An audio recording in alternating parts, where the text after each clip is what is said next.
د کندوز ولایت امنیه قمندانۍ اړوندو پولیسو 11 تنه د مختلفو جنایي جرمونو په تور نیولي.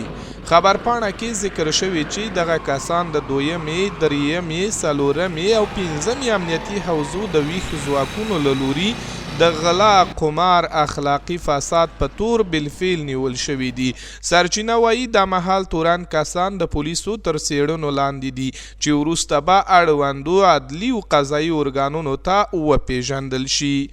د کندوز ولایت امنیه قمندانۍ مجاهدینو 11 تنه د مختلفو جنایي جرمونو په تور نیولي چې له ډلې یو تن د 2مې امنیتي حوزې له لوري د غلا په تور، 15 تنه د 3مې امنیتي حوزې له لوري د نامشروع لوبې قماربازي په تور او 2 تنه د 4مې امنیتي حوزې له لوري د غلا په تور،